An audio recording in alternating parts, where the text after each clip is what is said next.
morning and welcome to another episode of Dubai Works Business Podcast. Today, we are joined by Dr. Ramesh Ramachandran, an innovative entrepreneur and executive leader in the hydrocarbon and chemical sector across many regions, including the Americas, the Middle East, and India. He's got extensive experience in transformational stewardship, navigating organizations through periods of accelerated growth and challenges, as we'll talk about the pandemic as well. He's adept at forging alliances with global business partners and enhancing synergies to drive growth for those organizations as well. So Dr. Ramesh is the principal at MEGVIN Advisors, LLC. He's also executive board advisor, a keynote speaker, and an academic author.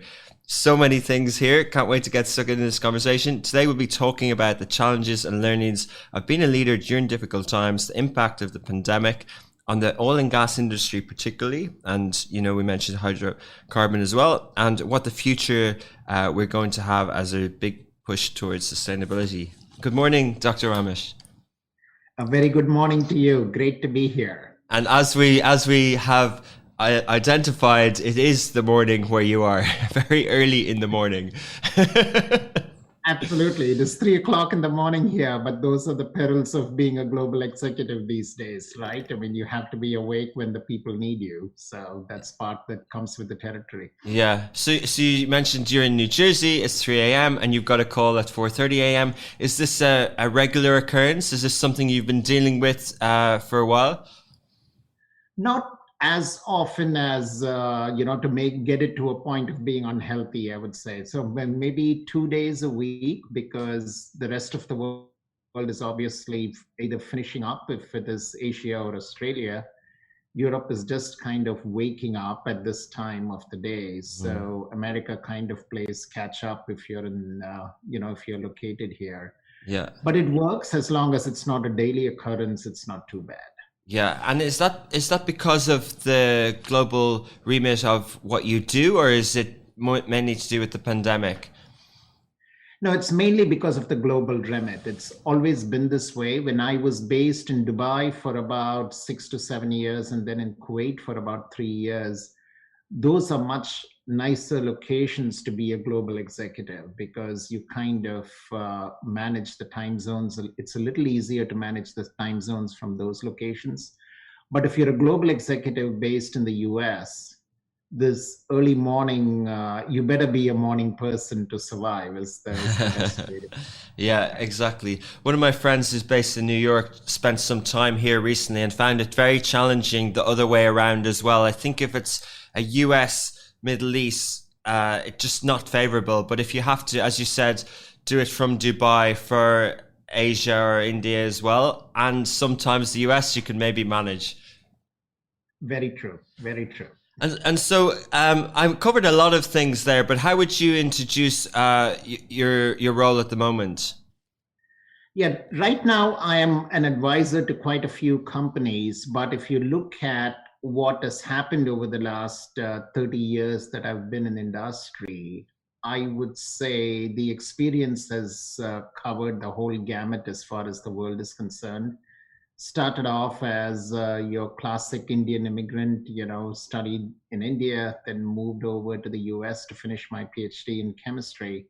And then worked in about 4 or 5 different parts of the US, worked in Canada for some time, then in Europe. Then I came back to India, worked in Mumbai for about 3 years. Then I was in Dubai, then in Kuwait, then completed the circle of life and came back to the US.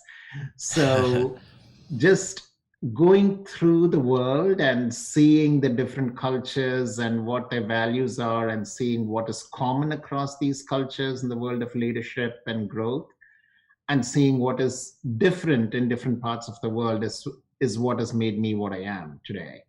Interesting. So when you finished studies, which industry did you enter, and what was the kind of remit roles that you had at that time in the early stage of your career?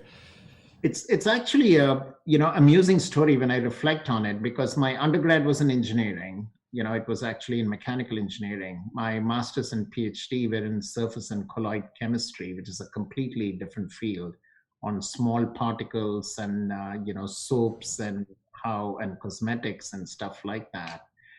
And then what I got my experience in terms of what marketing is all about and leadership is all about is when I was fortunate enough to work with Gillette, which was a separate company at that time, on the razor. And people forget that the current sensor razor, it has a white strip on top of the blade, which is supposed to make your skin silky. That polymer is what I did my PhD on. Ah, And it's a fascinating story because I still remember that razor was actually originally invented for women, because this whole concept that something would be smooth on your skin is something that people thought women might like for a couple of years or 3 years. hmm. And what has it been, about 35, 40 years now, and the razor still remains, that white strip has still become an inherent part of this shaving ritual across the Wow. world. So that's when, I was a stereotypical Indian scientist, if you will, but because I was involved as a partner, I was, of course, working on the Dow side, on the chemistry side, and Gillette was clearly the leader who owns the patent. That helped reprofile my image to the outer world, that this person also understands markets and how to commercialize something that is a technology innovation. So I switched. I did my MBA at that time, a part-time MBA that the company was nice enough to sponsor, and then switched from the technical side to the commercial side, and then got involved in a whole lot of things like hydrocarbons. And that is the main reason I was moving around the world. Wow. A lot of adaptivity, and we'll get to that, bringing it up to current speed. But that's a fascinating story. So essentially from a chemistry and an engineering background, you did a PhD that was really a product specific. So almost like a designer solution to a product that was adapted by Gillette, or was part of their thinking that they thought, oh, this is amazing, let's kind of refine that and let's patent it once you're on board? Or how did that work? It's primarily Gillette's innovative thinking. It was actually a woman. And I tell you, to actually think, if you just step back and say that somebody would think of putting something that is slippery when wet, when on top of a razor blade, and imagine that people would actually like it, is unbelievable, right? Mm. And then to see that product stands the test of time for 35 years, there is a learning there itself, especially to the innovative listeners that are out there, that sometimes when you're developing a product, all the market research in the world may not give you all the answers. Sometimes you just have to go with your gut, that you just say, you know what, people are going to like this stuff. Yeah. And the rest is history. Of course, the power of Gillette marketing helps, right? I mean, sometimes you don't even realize what you're going to like till Yeah. these powerful companies come in. But that's a lesson I've kept with me all my life, because initially when I was working on it with them, in my wildest dreams, I didn't think this polymer would have such an impact for so long. Amazing. So fascinating. I'm going down the business route because that's where my brain's going at the moment, but it's fascinating because essentially Gillette already existed as a company. It had different products. This wasn't part of their products. They were selling things without this innovation.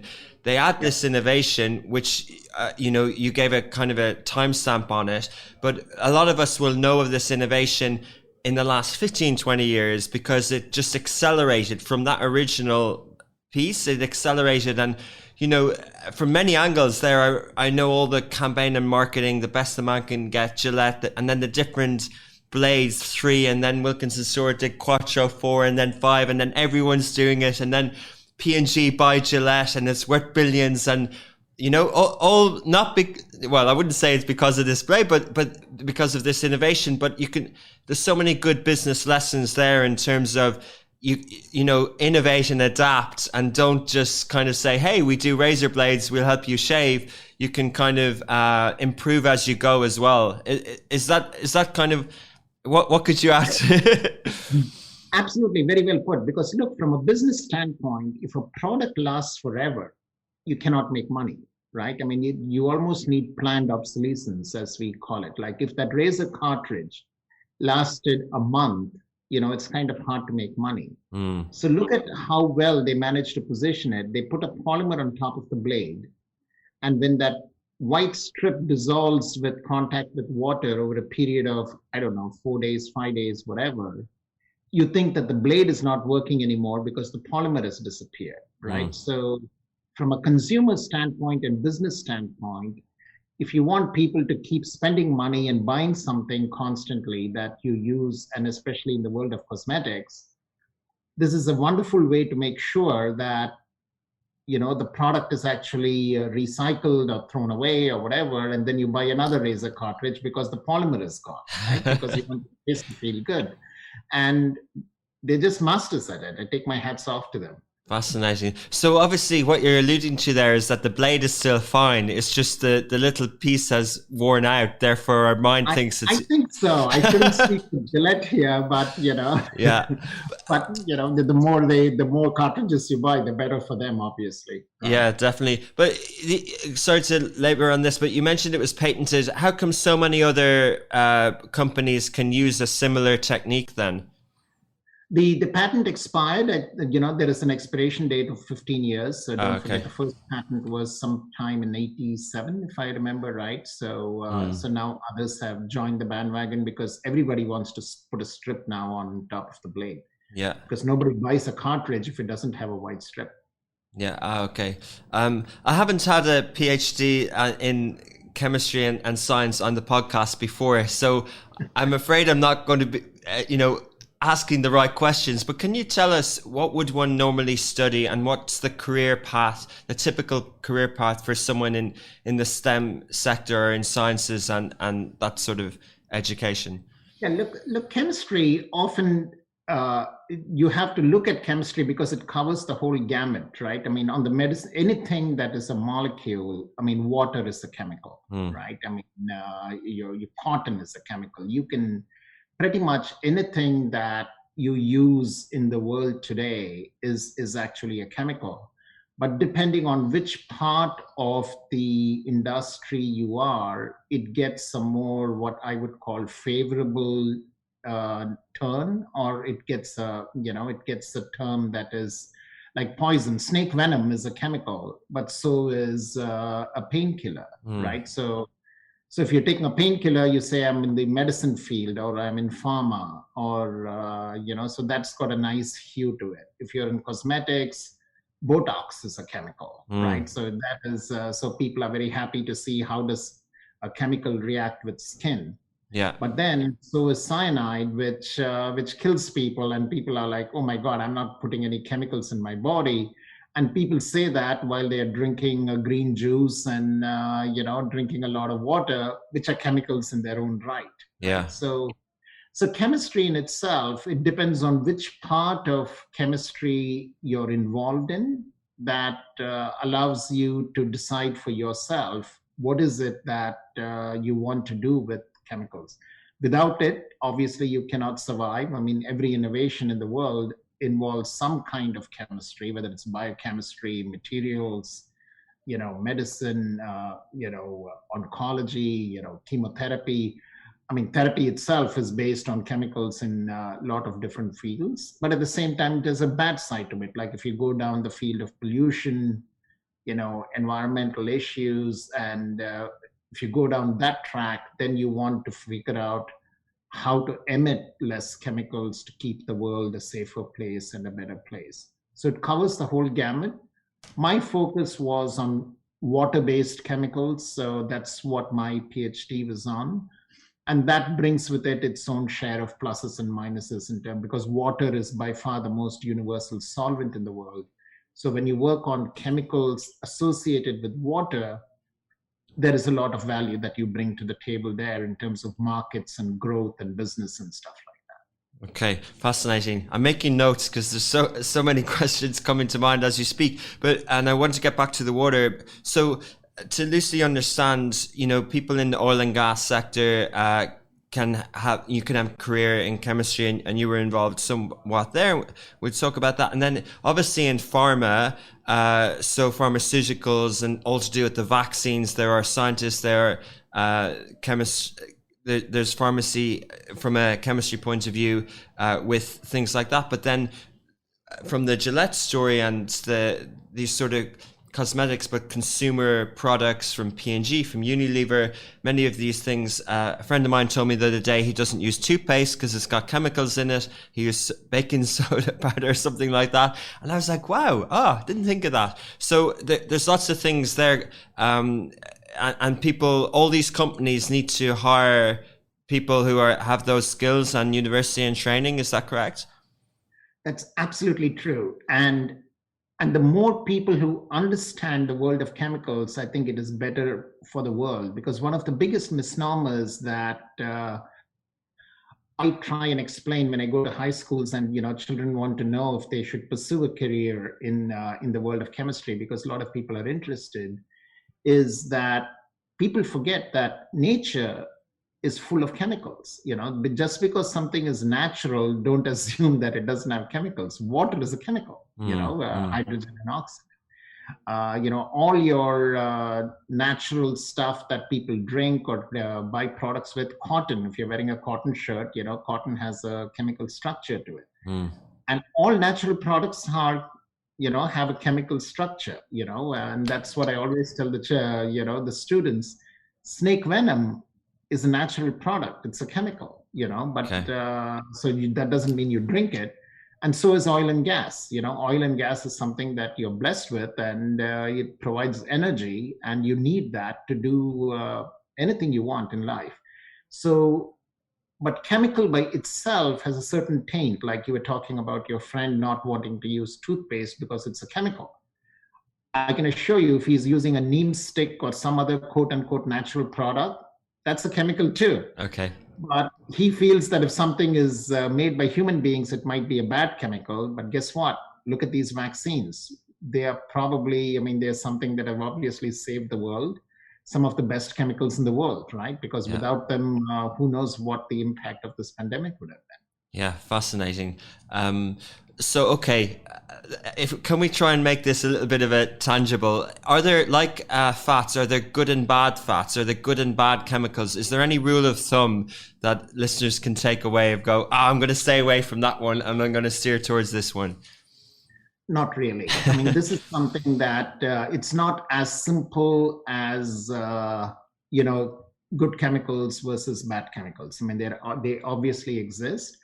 But this is a field where in the scientific area, we probably need to increase the awareness of people across the world that in science, you are going to keep discovering what is good and what is bad, and it's going to be an evolution.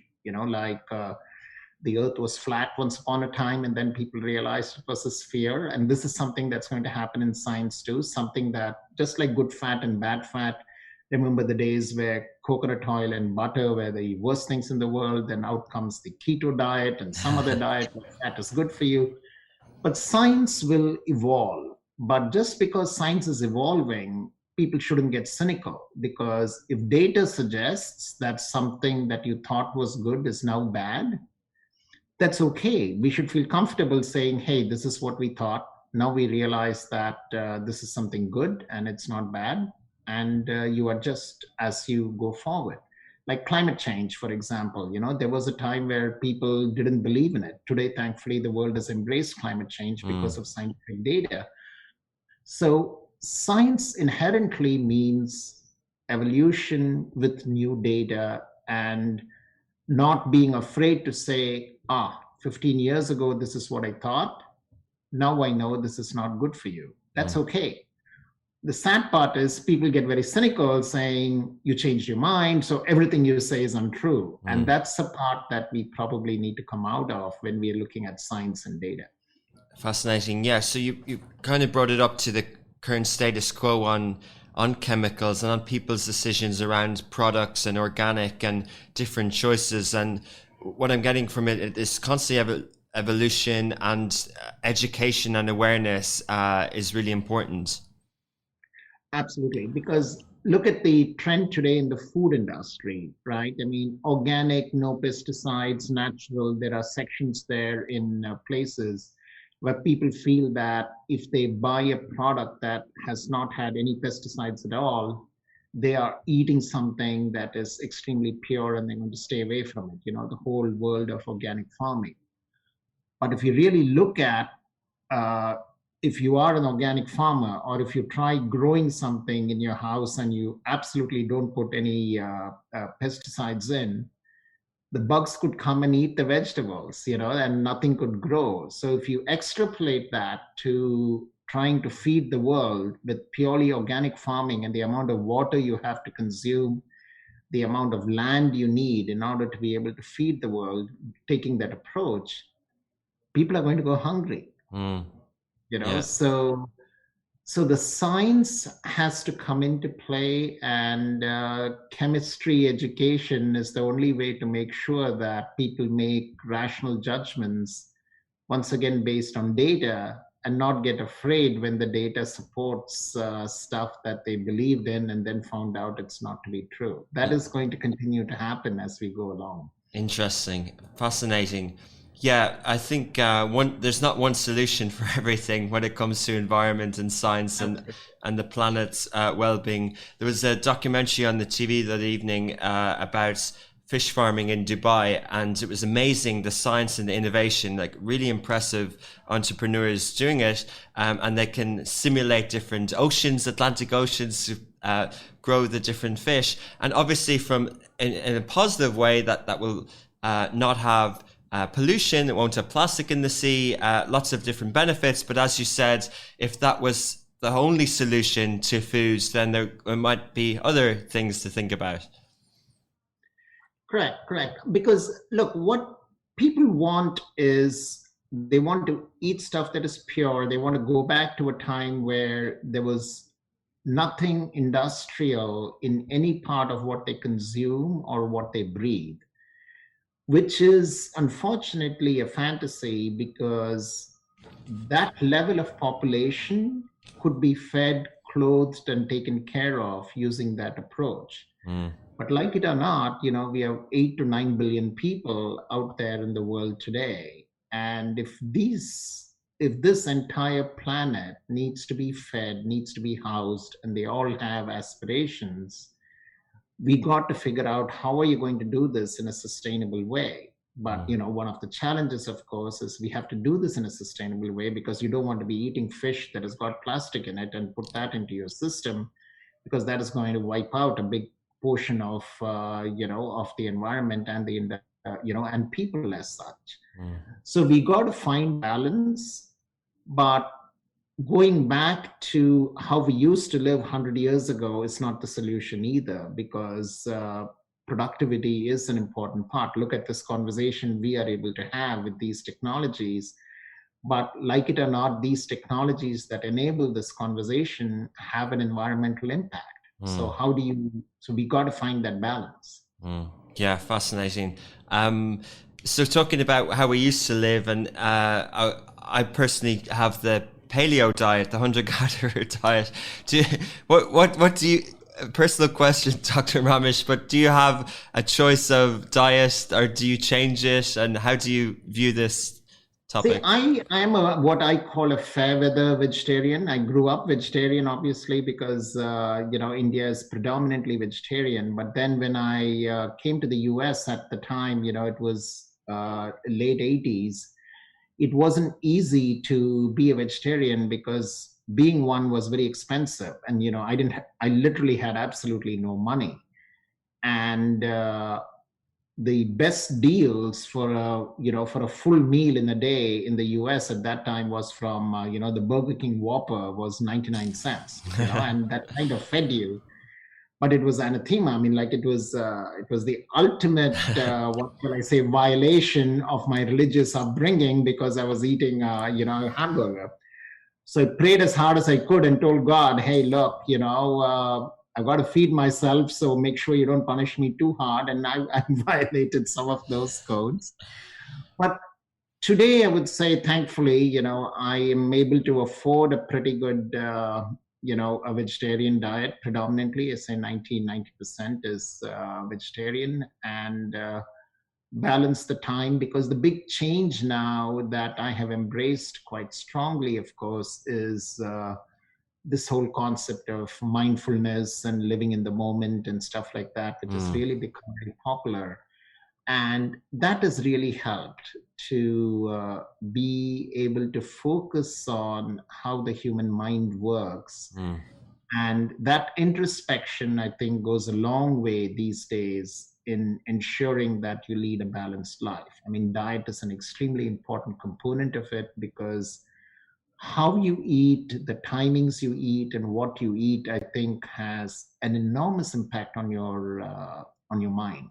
Interesting. And what I would say, if the pandemic period, if there is one thing with all the mental health challenges that came roaring to the surface during the pandemic time, if it's the one thing that has come up in the world across regions that I find with the people I mentor, with some of the companies I work with, is that the human mind plays a much more powerful role in terms of keeping people happy than wealth and family and all the other stuff.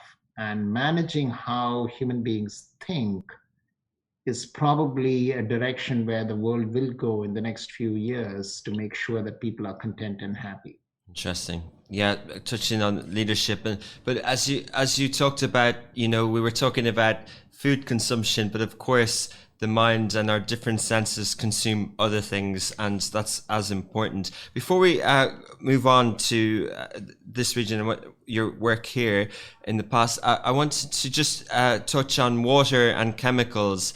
It's something I know little about, but I know consumers are more aware of what's in the water, whether there's sodium and different types of water.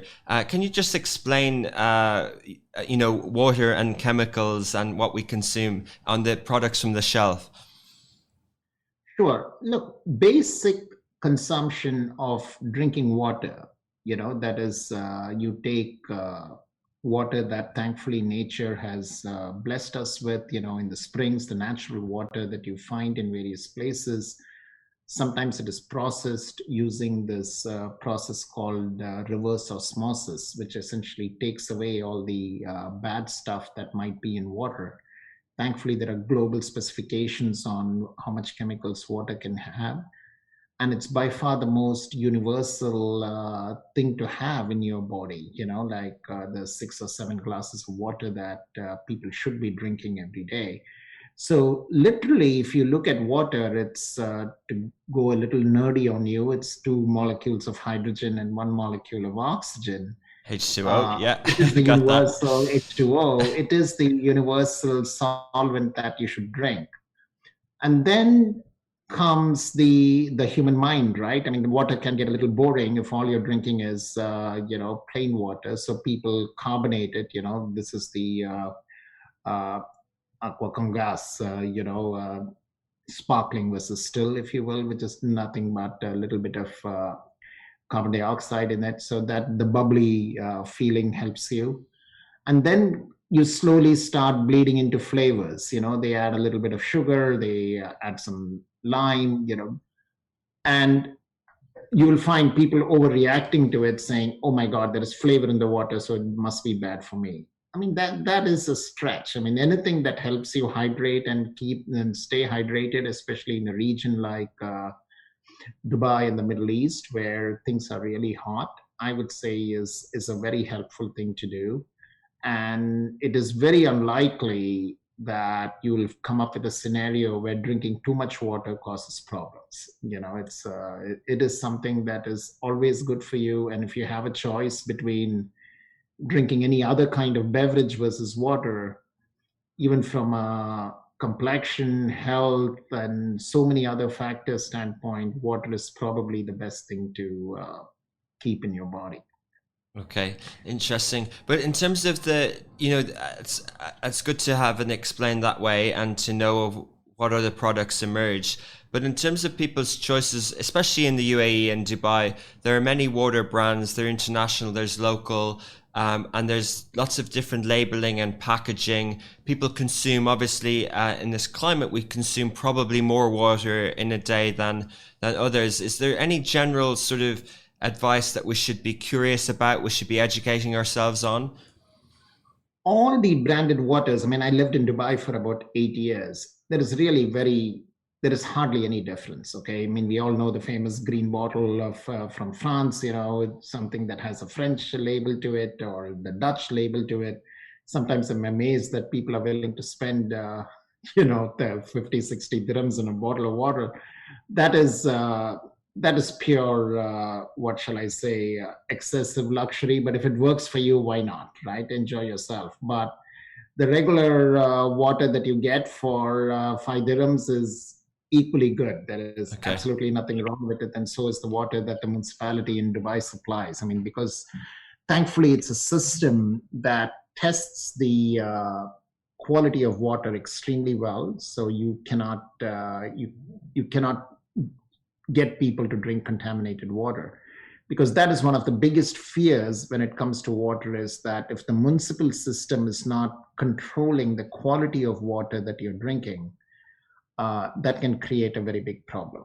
And so from a drinking standpoint, I would say you all are very fortunate to live in an ecosystem where the quality of water is managed very well, and so is the entire food specification. So enjoy yourself. I mean, if one particular water makes you feel better when you're in the gym, then you're running, why not? If that's what keeps you happy, go for it. Down to marketing. That's good, reassuring for us to know. Dr. Ramesh, when did you first start working in the Middle East? What was your experience in Kuwait and then in the UAE? I came to the UAE, I would say about 15 years ago. I think it was around 2003, 2004 timeframe. And I was in Dubai for 9 years, actually, across various parts of Dubai. The company that I was the CEO of, ME Global, was headquartered in Dubai because it was half owned by an American company and half owned by the government of Kuwait.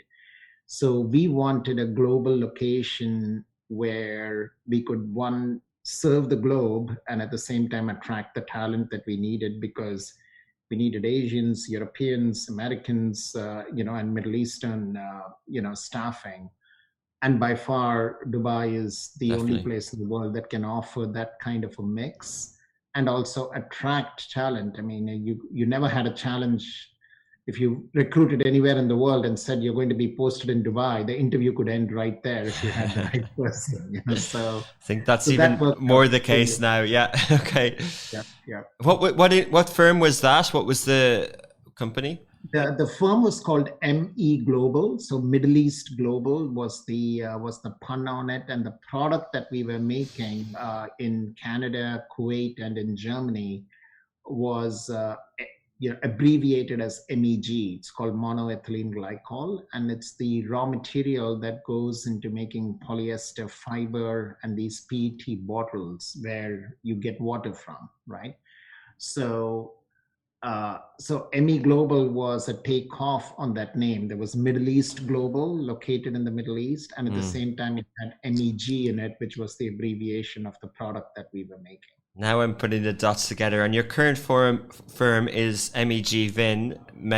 Is that similar abbreviation? See, that's a pure coincidence because I have two kids, and my daughter's name is Meghna, MEGHNA, and my son's name is Vinay, VINAY. Ah, nice. And MEG is the reason why I have won various things in the world, I guess, as far as my life. So it was a pun on my children's names and on MEG. So and VIN is, I guess, a good substitute for WIN. So it's worked out in both ways. And the current work that you do in this advisory firm, I'm sure somehow covers your expertise in that area. In the previous MEG acronym area, I can't pronounce the chemicals exactly. Yes. Most of the work right now that I'm involved in and will be involved in the very near future has got to do with sustainability and with this whole move towards cleaning plastic from the environment. Okay. Because of a lot of things that I was exposed to and I've started analyzing, I feel that the plastic waste problem is something that someone with my kind of expertise can be a bridge and a problem solver. Because if I look at one of the biggest problems that both the chemical industry, which has served me very well, and the environmental activist group that are wanting to find a solution to this, I think we need to find a bridge to solve this problem, because this is a problem that is very serious, mainly in the oceans, but also in the deserts. I mean, like there were recent articles about how in Dubai and Saudi they are finding camels who have actually passed away because of plastic in their stomach. Yeah. And we absolutely need to find a solution to this, because plastic, while it's an extremely important material, its sustainability profile is very, very poor. And we have only ourselves to blame for it. And there are viable solutions. And that is what all my activity is going to be focused on, within a matter of weeks, actually. So I started advising, I would say, more in terms of some M&A activity and stuff like that. But thankfully, I'm sufficiently blessed where the primary driver, because of all my experience, is not economic anymore, but more on the sustainability side. But plastic waste is probably where all my focus is going to be, during, the next 5 or 10 years. Is that specifically in the sort of corporate products, consumables space, or is it also from a strategic, government and policy and regulation space? Are you doing it on both sides? It has to be done on both sides, because I tell you, if you only focus on one, people want the status quo and don't want to be bothered, like the manufacturers, the consumers, you and me, we just want to buy the product, take it, and if somebody wants us to put it in a receptacle, we want to put it somewhere and just say, you know what, I'm done. Now it is somebody else's problem to deal with it. But if the policymakers are able to come in and say, you will have to do A, B, and C so that you can live in a planet and in an environment that is sustainable, that encourages the right kind of behavior, and you can influence human behavior very quickly if you explain to people why it is good for them. Look at how fast people were able to comply with wearing a mask to make sure that they were protected. Right. So people are responsive, but we need to do it not as an edict, but by explaining to them, this is what you need to do. But if we don't do it, I tell you, this plastic pollution is going to increase exponentially and really, really cause all kinds of problems. I mean, today, the kind of places you're finding plastic, like in the fish that you eat, in human beings, of course, the beaches and, the stories, I mean, the pictures, everybody has seen the stories of this pollution. Something has to be done, and there are practical, down-to-earth ways to do it, but it will require support from both sides. It is something that governments and policy will have to be implemented, which is happening, and based on our discussions with various government agencies.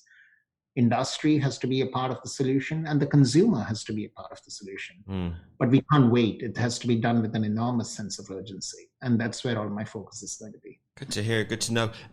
So just again, tackling it and asking the same question together in terms of governments and also corporates, this has been a topic. The environment and sustainability has been a topic, maybe not as front and center in the media as most would like, but it's certainly been covered more in the last 20 years than, say, the subsequent 20 years. We've had attempted agreements like in Paris and different things like that. And also, probably before the pandemic, it was one of the main topics from a CEO mandate as a top-down sort of, in terms of ESG and social and these types of investing and these types of things.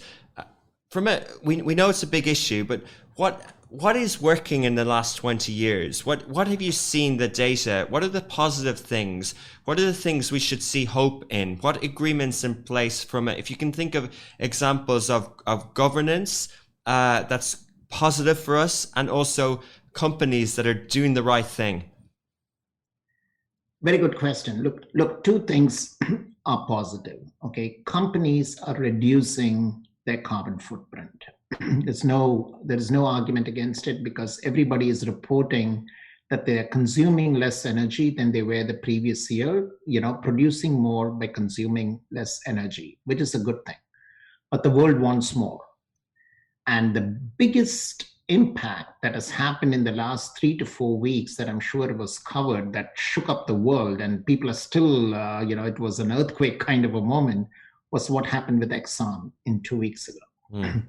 This little company called Little Engine Number One that managed to get 2 or 3 board seats in Exxon by just pushing Exxon towards a more sustainable and moving away from their energy intensive portfolio has really shaken the world because everybody in companies has now realized that investors are not going to buy your share, or they are not going to invest in your company, or they are not going to fund your capital needs if you don't have a good sustainability strategy going forward. So I expect over the next 2 to 3 years that there is going to be a very radical shift, because if you look at what happened to Shell, where there was a legal ruling that Shell has to reduce its carbon footprint. There was a Chevron, what shall I say, shareholder resolution, to reduce their carbon footprint. And this is going to have a very, very big impact in the Middle East for all the energy companies and in the rest of the world for producers, because the shareholders and those with the BlackRocks of the world, the Fidelity, the Vanguards, the large investment companies are going to be telling these private companies and energy producers that either you clean up your act over the next 3 to 5 years, if not, we are not funding your capital needs. Wow, interesting. Good story, good example. I like it. So it's actually the ESG movement in terms of investing has got to activist board level, instead of in the 80s where we saw activism in terms of boards trying to corporate raiders and try and extract value out of companies. Now in the new 20s, the parallel and the equivalent is trying to make the environment and world a better place. Quite cool if it's effective. But yeah, amazing. Yeah. But on that level, I think it's interesting. People would say that those Exxon type companies or the big oil companies and energy companies are the ones to go after because of that relation with plastic. But actually, on another reason why they're good companies to change is because they actually have the biggest R&D budget. Some of them spend $1 to $1.4 billion a year on R&D. So they're actually, as much as governments are investing in new areas for sustainability, these big companies have big investment, deep pockets as well. Correct. And this is where I tell you the world is struggling. And I'm personally struggling too when I meet with these companies and governments as to who needs to carry the ball, because everybody wants the other person to take care of it. If you're a producer of plastic, the company's view is, look, I'm just a producer. I can't help it if you, the user, doesn't want to go and put it in a recycle bin. Okay. The consumer, like you and me, when we get a bottle or we take a plastic bag, our view is, look, it's there, I'm going to use it. It's up to the government to figure out, or up to the companies to give me a product where I don't have to go through this hassle of putting it in the right kind of a bin. The waste treatment guy goes, hey, if you guys would only put it in the right place, I can take it and I can treat the waste. So everybody is doing this, like it's the other person's problem and nobody wants to pay for it. And while we are doing all that, the planet is burning, right? So, but the good news or the bad news is the level of activism, attention, and policy changes that are coming down the pike are so coming down with such a sense of urgency now that if people don't respond, there are going to be some rules coming down that's going to make your head spin. Because when I look at what's coming up in COP, the World Paris Agreement and some of the other COP meetings that are coming up, I expect some policy directives that it'll be too late to change once the world governments force some changes on us. So we better hurry up from the industry and government side. It has a huge impact on the Middle East, obviously. But if we don't, others will make the decision for us. Something very, very significant I expect to see happen over the next 6 months. Interesting. We'll follow that eagerly. It just I was going to ask a blunt question: is capitalism bad? But I think what you're hinting towards is that tangible things that hurt, or penalties and things like that, can drive action faster. Is that correct? See, I'm obviously a card-carrying capitalist, right? And I would be very, very much in favor of industrial and commercial solution, because I still feel the best driver to solve all this is money. Okay, recycling, energy efficiency, conversion to EVs, alternative energy investments. Money by far is the best driver of innovation and growth across the world, and this is true everywhere. Whether you're in Africa, whether you're in Canada, whether you're in any part of the world, money is by far, I feel, the best driver of innovation. At the same time, if environmental compliance, improving the environment is not part of this whole money making process, that would be unhealthy. We need to be, over the next 5-10 years, product innovation and research and development and products that we bring in have to be able to answer the question, are you making the environment better when you introduce these products? And there will be a market for it. And I think the consumer has finally woken up. At least the next generation has woken up to say that they are willing to pay for it. Interesting. So, okay, two final questions to finish on. I know I'm conscious you've got a 4:30 a.m. call or so in New Jersey. So, but on that point, and then finishing on the policies of the region here in that area, in terms of money and energy, I think you know where I'm going with this. But there's been a lot of talk about the cryptocurrencies and digital currencies and how much energy and consumption they use up. How big a problem do you think that is?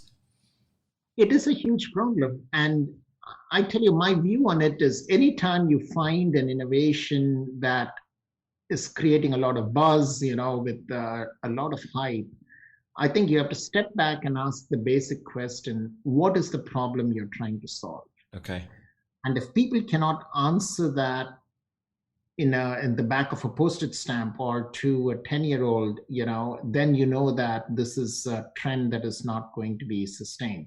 Because I'm still trying to figure out what is the problem that a crypto is trying to solve today. Like, I can bring my US dollars and exchange it in the UAE. I can take the dirhams. I can wire transfer money. There is people track it. Governments track it.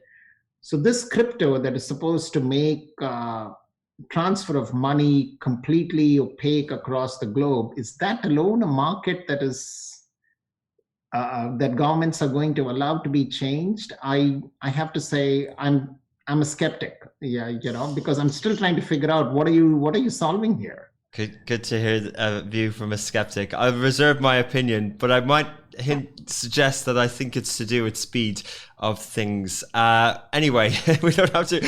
So, but just like time is done. But somebody needs to explain to me the problem you're trying to solve. Yeah. Interesting. Okay, so you talked about policies at the government level. From a helicopter view, do you think that the initiatives are in place? In terms of the sort of environmental policies, the long-term goals in the UAE, and also the diversification into other energy sources in the Middle East are positive? They are positive, but I think they underestimate the pace of change that is happening in the rest of the world.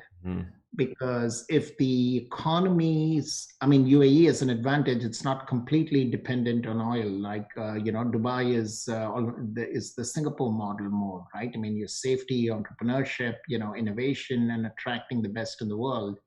That model will work.